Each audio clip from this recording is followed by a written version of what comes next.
So now I want to let you know. I want to ask between the cocoa and mango. I don't know if you don't know much about mangoes, but with cocoa farming, as you guys have said, it's mainly cocoa. That's what you guys intend to go into.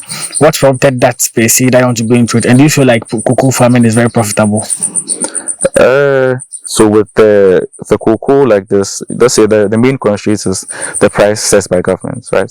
Okay. So to be able to make your margin of profits, you can go about it by reducing your costs, but not reducing the quality of the ceilings or the quality of what that goes into your this thing. You can go through that by mechanization, by using other systems to improve your. I mean, those will be initially.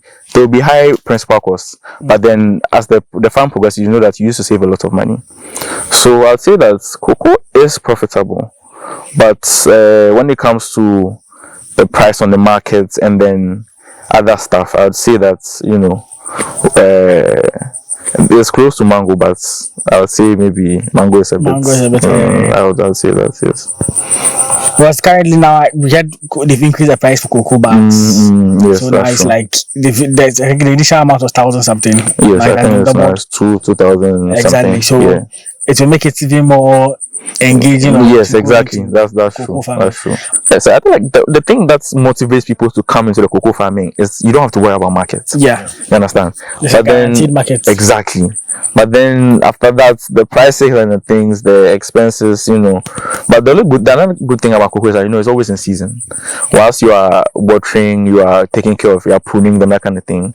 It's always in season. You don't have to worry about it. So I would say it's not low maintenance, but it's not high maintenance, and it's always giving you fruits, and there's always ready markets.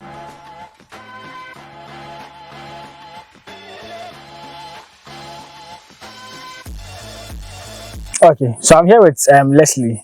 We're here to have a conversation about how you started the farm and why venture into farming even in the first place. So Lesley, can you introduce yourself to my viewers? Okay, so I'm Lesley Lati, and then this is MultiSoft Farms. Okay. So initially we started the farms with the idea of having a cocoa plantation, but then after starting the cocoa and looking at the experiences we had and then the wait time before we make any profits from the farm, we decided to branch into other crops. So if we will go around the farm, but we have a pond for catfish and tilapia rearing. We have a bit of plantain on the farm as well. We have cattle. Cattle. Yeah. Okay. We just bought actually on our trip. We bought a few rabbits as well. So it's a new farm. So we are still expanding, and then hopefully we venture into more things. Nice. So when you mentioned your you're a mechanical engineer. Yes. Initially, I just went to your Twitter handle to check what you have there. So AU21 farmer, mechanical engineer, automotive enthusiast, then BMW. Yes. So let's start with the AU21. Okay. So the AU21 is Ashesi University. I graduated in 2021. Oh, nice. The mechanical engineering batch 2021. Okay. So that's for the AU21. The farmer is our farm we are having here. And then I'm practicing my mechanical engineering on private projects and then corporates as well. Okay. So and then the automotive enthusiasts. I'm very like cars. Yeah, I like cars a lot. I love cars actually. So that and then BMW. So that's like your dream car. The BMW in general. It's just the very old ones, the classic ones. Yeah, they catch my attention. So, yeah. Okay, so that's about it. I said MultiSoft Solutions. Let's talk a little bit about the business. Okay. So the parent company is mostly like they do accounting softwares. Yes. So MultiSoft Solutions is the parent company under which this one comes under. So we have so they're into HR services. We have we're on what's it called, SAP payroll software as well, and then we have a bit of cloud hosting services as well. So that's more from the software and then accounting side of the company. Okay. But then this is the main farming, and then hopefully we get maybe a MultiSoft engineering or other branches with time. Okay. Yeah. Okay. So if I may ask, the MultiSoft, the parent company with the MultiSoft Farms. Okay. Who is the owner? Okay. So my dad, Justice Lati, is the owner of MultiSoft Solutions, and then he founded it quite some time ago. So that's the main parent company, and then we joined myself, my mom, and then we are doing MultiSoft Farms. Okay, so how long has it been, if you say maybe with the MultiSoft Solutions? MultiSoft Solutions has been in existence for about 20 years or so. Oh wow! It's not it's not a new anything. But then with the farm, we started 2 years ago, I think. We acquired the farm about 3 years ago, and getting all the utilities and things. We started actual farming about 2 years ago. Yeah. Sure. So let's look at MultiSoft farms. Okay. All right. Do you know what brought about the idea of venturing into farming? So, looking at the economy, the way the economy is going right now, it's very good to be, self-sustaining, and then you can also do that and make money on the side. Yeah. So, that's more of the main reason why we did it. The main reason we went into cocoa farming is with the other crops and then the stuff we have on the farm right now, we noticed that there can be a time where you have to sell. We're not really getting the people to buy from you. Sorry. Okay. So when you go into cocoa farming, you know that the government is the one that is taking care of buying cocoa from you. Like market is handled. Exactly, market is handled. Exactly. Is the price fair? I can't really comment on that, but I feel like once you know the government is buying from you, you don't really worry about it too much. Okay. So that's why we went into cocoa, but then the rest are for trying to get a bit more money from the land, from the investment. So okay. Yeah. So the rest are the rabbits you are starting now. Mm-hmm. The catfish. Yes, well, catfish, tilapia, rabbits. We have yam on the end. So the good thing about the cocoa is that whilst the cocoa are growing, you need to shade them with plantain. Okay. So once you are going into cocoa farming, indirectly you are going into plantain farming as well. So I can say we have about 10,000 plantains in the farm currently. Yeah. Wow. So before you plant the cocoa, you plant the plantains. Yeah. So they grow along. Exactly. So with you can match your plantain size of the farm to your cocoa as well. We did the catfish. So we started the catfish just last year. That was our first try. Okay. We started with 1,000 catfish and then 500 tilapia. Now the reason why we did 500 tilapia was that. So the main reason was to go into catfish farming. But then with the size of the pond we made, and then because it was our first try with the whole rainy season and things, we decided to leave them as in so they roam freely in the whole dam. Okay. They are not enclosed in like a cage or in the net or anything. So to be able to ensure the survival of the catfish, what we did was first we stocked it with tilapia. Okay. The tilapia, where we know that tilapia they have a short maturity period for when they start multiplying. So we put them in for a few months or so. When they started multiplying, then we introduced a catfish because the catfish on themselves, they are cannibalistic. Yeah. So once you have the tilapia, which you are not focusing too much on, they can eat the tilapia. I mean, you can make money from it, yeah. But then you can also reduce your catfish casualties by using the tilapias. Yeah. So the tilapias, there are different breeds, so you can go for one that is not too costly but reproduces high, and then you keep your catfish population. We recorded a low mortality on our catfish, so that was good when we emptied the dam and then made all the seals. So yes. Now what I know is normally with tilapia and catfish, normally peacefully coexist. The catfish are a little bit more cannibalistic. Yeah. Yes, but I've known people have read both of them in the same pond. Yes, and they coexist. You just have to know how to go about it. That was where they were finishing the tilapia. Yeah. Normally they consume each other. But to feed on the tilapia sometimes it's difficult. Yes. So the thing is, they go after the babies, after the fingerlings, not after the tilapia adults. So that's how they balance. That makes sense. So when harvesting, we got the tilapia adults as well with the catfish, but then the fingerlings were, the handful inside. Sure. So that way the catfish and the tilapia. Yes. So if we talk about cocoa, catfish and tilapia. Plantains as well. The plantains come with the cocoa, exactly. I heard you guys are planning on growing cashews as well.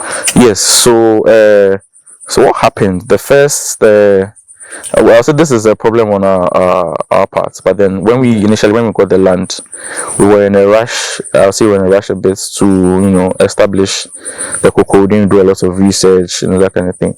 So when we started the land, when we started the farm, we didn't really get a lot of information on the how do I say this, of the land profile. And we did some research, but then after we did the planting, we realized that we have other So this is a 40-acre farm. Right. So we have other patches of the land that we could have used that would have been better for the cocoa. So when we tried the cocoa the first time, and then we got a high mortality on the cocoa seedlings, we decided that we got an expert. I don't know if we can call Mr. Michael, please. Okay. Can you please join us a bit? So we got a resident farm supervisor, Mr. Michael Nuosu. If you can please come and introduce yourself a bit. So please introduce yourself, what you do, your experience, and then. Sorry. You can just hold it. Okay. Yeah, my name is Michael Nuosu Yao. Currently the farm manager on a JGL farm, MultiSoft. Yeah. All right. Currently we are just arranging and organizing the guys to work on the farm every day with each shaders. So we have 2 shaders. We have the morning section and the evening sections. Probably they will start around 7:30 and close around 11:30 thereabout. Once they go and then rest more and come back around 3 and up to 6 o'clock. So in short, that is what currently is going on the farm. Okay. Thank you. Okay. Yeah. So he is on the farm. So he is on the farm, supervising the day-to-day activities on the farm, and then making sure our guys are this thing. So it's, the first time, I don't know if the first time we started, we had another guy was supervising them. Okay. Right? But when we noticed that with him, they were getting the work done. I feel like they lacked a bit of knowledge in the whole field of the farming. So that's why we have our resident. He's very trained and experienced in the farming. So he is currently on the farm with our people, and then making sure everything is going according to plan. Okay. So that's about. Sure. So we'll come and delve into the challenges a bit, because some of these things, some of the challenges that came about we learn the farm. exactly. So if I understand, you said it's a 40-acre farm. Yes, right? yes, 40 acres. Mostly cocoa. Yes, it's mostly cocoa. That's we are trying to get into other stuff, but it was mainly for cocoa farming. Yeah. Okay, that's fine. So before we come to MultiSoft solutions and MultiSoft farms, I want us to get to know you a bit. Okay. So I know you went to ACRE, right? Yes. University. That's the university stage. Okay. High school. I went to Achimota School. I see. If you tell me to guess, I'll say Achimota School. Yes, okay. I went to Achimota, and then for GHS, I went to Outside Academy. Okay, that's nice. Yeah, that's most of my education. But why mechanical engineering at HSS? Well, I've always had the interest for mechanical engineering, to be very honest. I've worked on a few personal projects before even university, and then so when after SHS I did general science. When the time came for looking for a university, it was between mechanical engineering or computer science. Okay. And then I tried both of them. I did a few courses on both, and I decided to go with the mechanical engineering for university. And how was it with the 4 years mechanical at uni? Mechanical engineering it's not easy, but I mean it's doable. So it was cool. It was okay, I guess. Okay. But the idea of farming, I know obviously your dad, your parents have the business. They have the vision of doing maybe a farm one way or the other. I personally coming here, seeing you move around with the ups and downs, I can see something you're also interested in personally as well. Okay. When they decided to go into the farming, how was the thoughts for you like? To me, I feel like for the farm like this, business is a business. You don't necessarily have to love something to go into it. I mean, I do love it, but then you don't necessarily have to have like a love for making money. So once you know that Charlie wants to make money, I mean, there's not any. I treat it as my side something I'm into, and then I do my own engineering stuff on the side. So that's about it. Yeah. So normally, how long do you come here? Because I know you're based in Accra. Yes. So when it comes to running the day-to-day, Mr. Michael is here. But when it comes to setting up some systems in the farm, now that we are here, I'll be here for about 5 days or so. we are coming to do the irrigation for the new. We've prepared another piece of land that we're going to put the cocoa seedlings over here in them. Okay. So I'm here with a few of my guys. We're coming to set up the whole irrigation for the farm. For something like this, I can be there for like 5 days, maybe 3 days or so. I stay and then I go back to Accra. So if it's up to systems running and systems running, and then setting up the irrigation, the structures, that kind of thing. So the smoker for the catfish that we over there, I made it with a friend. Some other systems. Yeah, so we were here for like 3 days. My friend Amate. Okay. I don't know if you know him on Twitter as well. It was very good. So we were here for a few days. We did it. The design welding. I saw you post about it. Oh. So we made all those things. We came here. We were here for a few days. We welded, did the fabrication, design, everything over here. Okay. So it's the engineering coexists with the farming in a way. So I like that. I like that. Okay. Avenue for exploring. Sure. So now that you can see maybe on the farm, there's nothing that there have not been any significant returns per se. It's more about investment now. So breaking even, I don't think we are nowhere near anywhere, because to be able to ensure that the farm is self-sustaining, we have our borehole. We have the solar there, so the whole farm is run on solar, right? Nice. So before you can even break even on those costs, it's not. So for now, we are focusing on keeping the farm running, and then we focus on profits later. But if anything, we'd say that when we tried the catfish and tilapia, that one from fingerling to germination, fingerling to them being ready for harvest. Yeah, exactly. I would say that we were able to break even.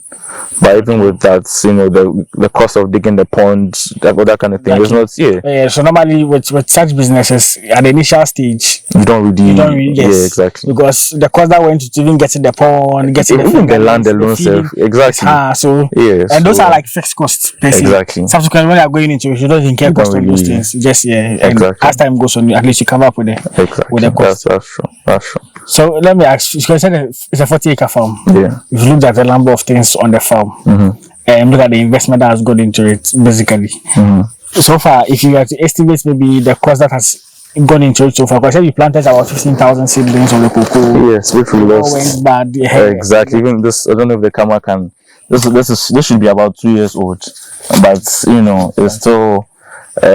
So that's why we have Mr. Michael here to sort everything, or work hand in hand with him, and then I would say it was a bit of my fault. I was trying to run it from Accra. Okay. My dad always says you can't be an absentee farmer, so that's very true. Yes, that's true. Yes, so we work with Michael on the farm, and then everything is this that is 3 years old. You can compare it to this. This was planted 2 months ago or so. So it's not even up to 2 months. So that's I would say we are making significant progress. Sure. But at least down there, it's mostly about investment. Yes, exactly. Okay. Let's look at the challenges. Okay. Starting the farm. Okay. The 40-acre farm.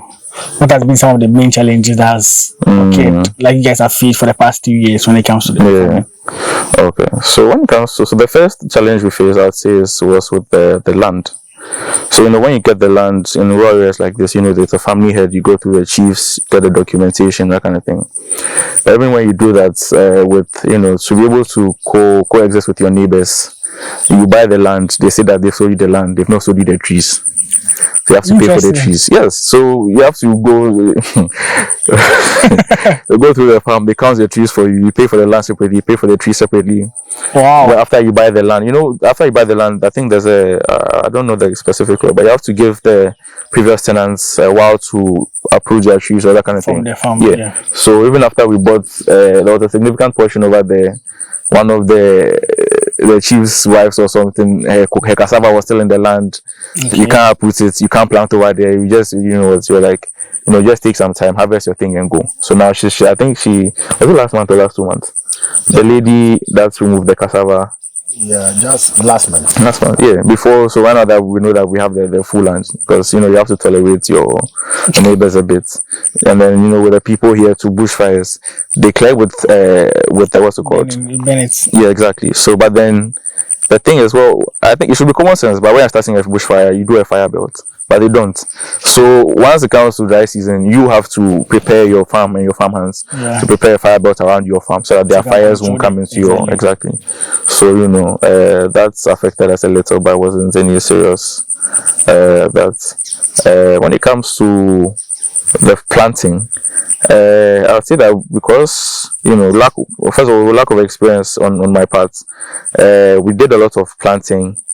But then when we did the planting, we did irrigation as well. I ran our people through how to set it up, how to, I did a whole schedule for them, open the water at this time, that kind of thing. Then everything was going good.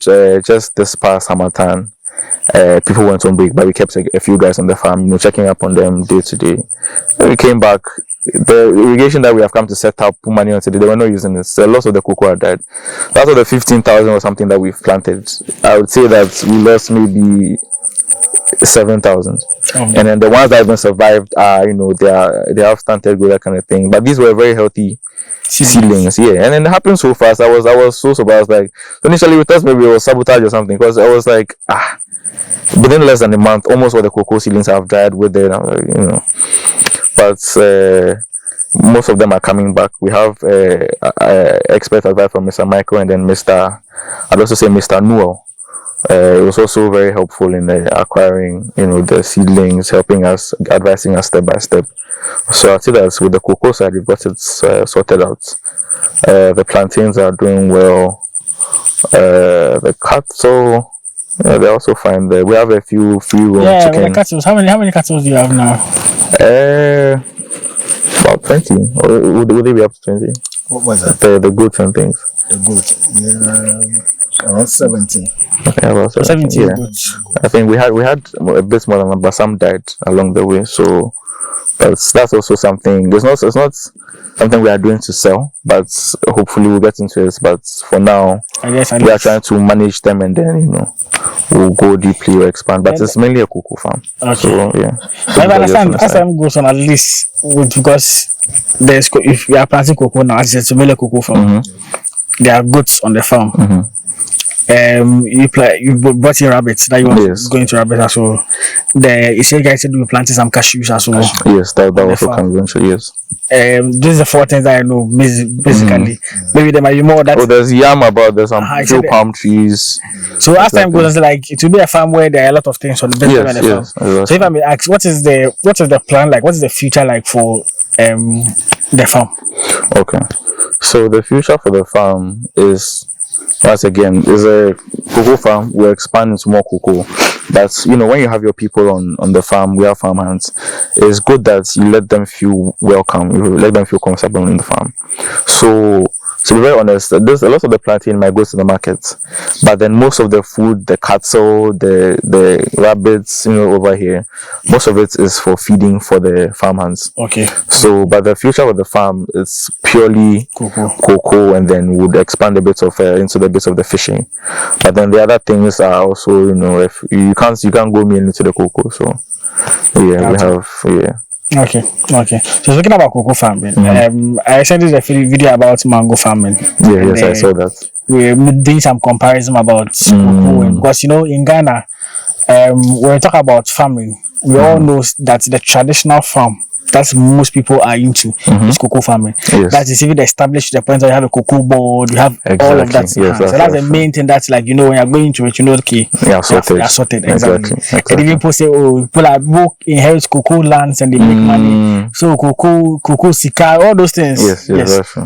So now I want to let you know. I want to ask between the cocoa and mango. I don't know if you don't know much about mangoes, but with cocoa farming, as you guys have said, it's mainly cocoa. That's what you guys intend to go into. What prompted that space that you want to go into it? And do you feel like cocoa farming is very profitable? So with the cocoa like this, let's say the main constraint is the price set by government, right? Okay. So to be able to make your margin of profits, you can go about it by reducing your costs, but not reducing the quality of the ceilings or the quality of what that goes into your system. You can go through that by mechanization, by using other systems to improve those will be initially, there will be high principal costs, but then as the farm progresses, you know that you used to save a lot of money. So I'd say that cocoa is profitable, but when it comes to the price on the market and then other stuff, I'd say that it's close to mango, but I would say maybe mango is a bit. Mango is a bit. I would say that, yes. Because currently now they've increased the price for cocoa bags. Yes, so now it's true. like there's, I think the initial amount was 1,000 something. Yes, like, I think it's now 2,000 exactly. something. So yeah. it will make it even more engaging. Yes, exactly. That's true. Farming. That's true. But there was also a time where, speaking of galamsey and cocoa, if you realize there was this time where galamsey issues became very prominent. That's true. That's true. Most galamsey operators were buying lands, cocoa lands. Exactly. Yes, most of the cocoa farmers were selling their lands. I saw that a while back. Yes. What do you think was the main problem when it comes to some of these things? Well, I won't want to be pointing fingers, but if you have the cocoa and you want to sell, and then the buyer is not giving you, a fair price. Because I mean, we all know the cocoa price on the general market, and then we all know the price that the government is giving to, the farmers. I mean, yes, the government does. They help the farmers a lot, but if the middleman is making more money than the actual farmer, then sometimes it makes a lot of the farmers, it makes a lot of our farmers feel treated unfairly. So I feel like that would be a good. I mean, once they're able to look at the government is able to look at the cocoa prices and then give a fair price to the farmers, or maybe aid more, and then reduce more of the cost of the farmers.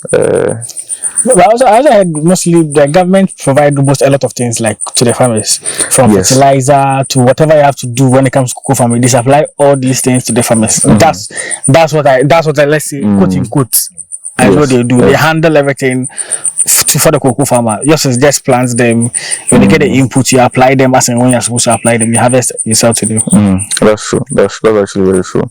So when we started initially, we got almost all the seedlings for free from through Mr. Noel again, and then I think it was a TO for Volta Region. Yeah. So he helped us in obtaining all the cocoa seedlings, helped us in advising us, that kind of thing.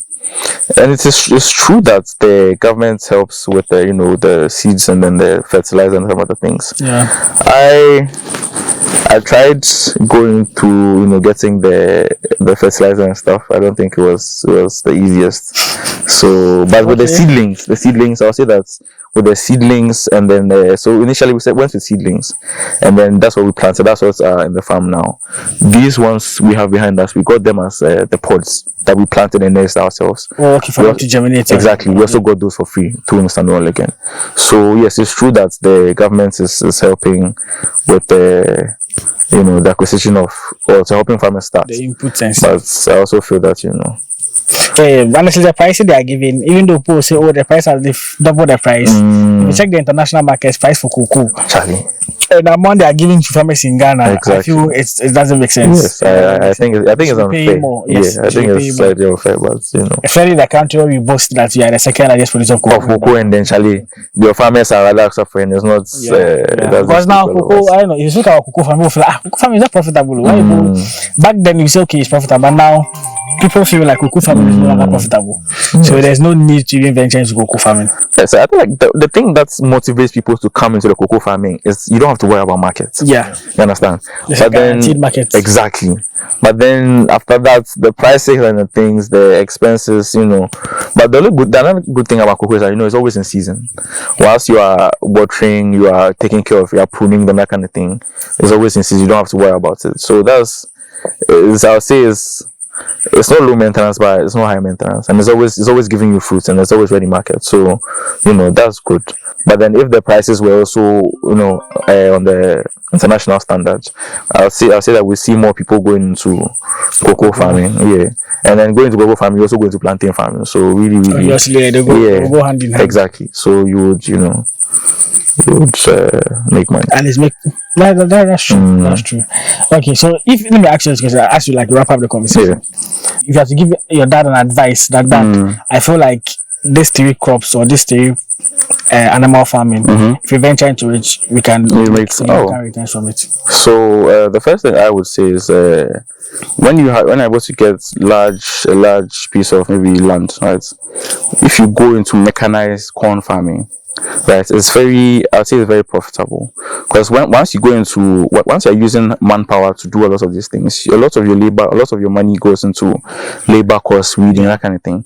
But once you go into the mechanized farm, where you have a tractor that has GPS, is doing all of these things, it's very simple and very efficient. So I see that's definitely one of my plans I plan on doing in the future. So that would be maize. Yes, maize, definitely maize. Yeah, and you said that's at least one of the things I forgot to mention. You guys used to have maize on the farm as well, right? So we still do, actually. We planted a few, about 10 acres on the sides. I'm sure we can go through it and then Sure. So just to add up to the number of things on the farm, there was maize farming in addition to so maize farming, right? Yeah, so maize farming. Then I say coconuts. Coconuts is also, a lot of people don't really see that coconut farming is good, but it's very, very profitable. And then after coconut, I'll say palm. Because palm, actually, the only bad thing I would say about palm is once you have palm on your land, you can't really use the land for anything else. But then once the palm is there, they live to be very, very old. They're always producing. You can get palm wine. You can use the branches for roofing. We use also this roofing that we have from palm trees and the bamboo. We have a few bamboos that are down there for use for all our structures and things. So I'd say maize, palm, coconuts are very lucrative areas. I would advise the youth and other farmers to get into. Sure. That's fine. So let me ask, this question might not be, I don't know how to put it, but if there's any advice you want to give to the youth of today, colleague, friends of yours, who maybe some of them are done with school, people are looking for jobs, they're not getting jobs to do. People have parents have farmlands for that they can maybe use for something else, but people don't see the value of maybe agriculture per se. If there's any advice you would give to colleagues or friends of yours or the youth out there, what would that be? Well, I'll definitely say that agriculture is very lucrative, but the main thing that I would say hinders people from getting into agriculture is the cost of land. So if there would be a way to, I don't know, aid the youth or aid farmers in getting maybe leased plots of land or lands where the same way people do work and pay for vehicles, you could also do that for lands. You can come together and work on farm projects. Like I know if you guys are working on farm projects, you can it's not there's always ways to interconnect your field of study and then farming. For maybe someone who did for me, like the engineering is helping me in the farm, setting up all the systems over here, helping on my other projects. What's it called? There are some people that did agriculture. You can be a farming consultant, other people, that kind of thing. So getting into farming is lucrative, but I feel like the few hurdles that recently I saw on the GHAAP that they're helping farmers with what's it called, corn and some other things, and helping to set up a farm. But that's also good. I'd encourage lots of people to go into that, apply on the websites. I'm sure I can share the link, and then I know it's very lucrative for people to also. Yes. I think it's set up by the government that's helping lots of people. So that's something that's. So let me ask you this final question, maybe. So as an engineer, you said mechanical engineer, right? Mostly in Ghana, the farming that we do is not mechanized. Yeah, that's true. People do the manual labor. And now, for farming I've gotten into, it's not a time where you use cattle as a whole to do most of the things. You can have industrial machines like tractors, whatever it is, for people to like venture into. Yes, that's true. Do you think as a country, I feel like there's a point where you are supposed to get into farming to that extent? But one, do you think as a country we lack enough of these things in place for people to easily have access to them to start their farms? And they also think that when it comes to mechanical engineering, we producing our own machinery and stuff, we are lacking as a country. We are not doing much as a country because we produce a lot of engineering students when it comes to some of these things. What do you think is some of the hindrance when it comes to obtaining this equipment and machinery? I would say the main thing hindering us will be prices. But then on my a few of the projects I've done, I go to this place. I go to Galloway Timber Market. Okay. It's behind Cantamanto. You can find everything over there. You can find anyone. They have CNC machines, laser cutting machines, all that kind of thing. So we don't necessarily. I don't think that we should import a lot of these things. That we can make them. We have the engineers. We have the people in Ghana that can design and make all the parts. So a lot of the projects that I have worked on, and my friend, you can also check Amate's thing. We do all the designs ourselves. We go there. We do all the procurements. You get all the designs, CAD designs, work on all that kind of thing.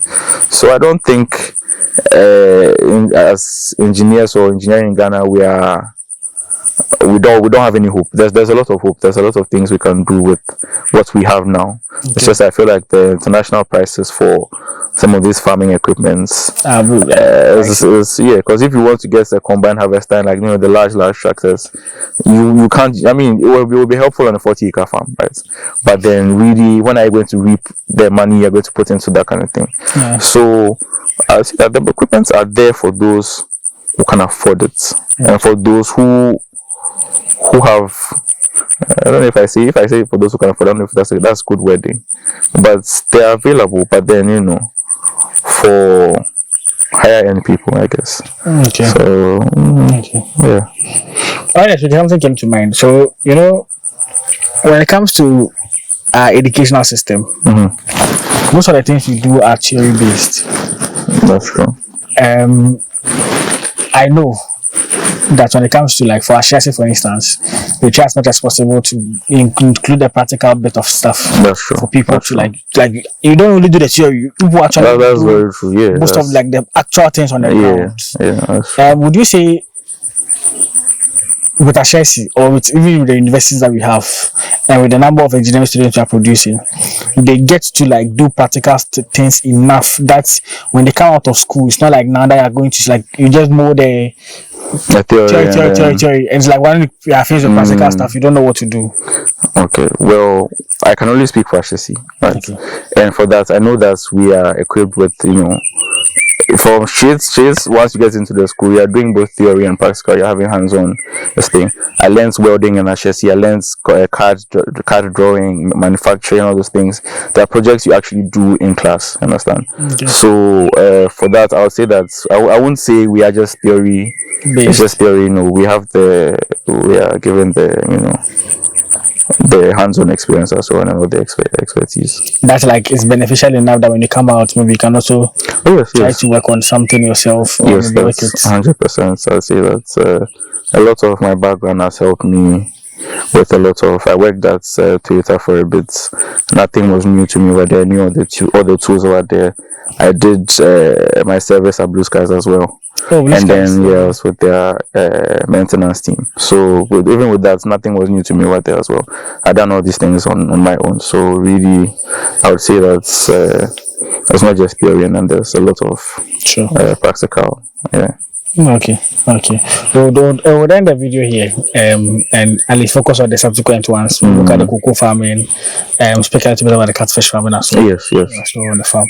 So stay here, Steve. At least this is where the conversation will end.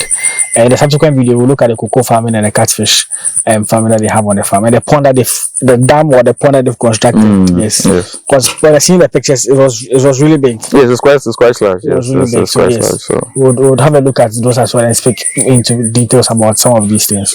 So yes, if you watch the video to this point, please let me know your comments, whatever you think, what you want to ask about the business or even with the accounting softwares and stuff that you guys are into.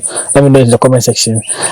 Subscribe to the channel so we all grow together. As I said, this year we're hitting 100,000 subscribers before the year ends. Yes, and we are hoping to be able to achieve that. So yes, I'll see you guys in the next one.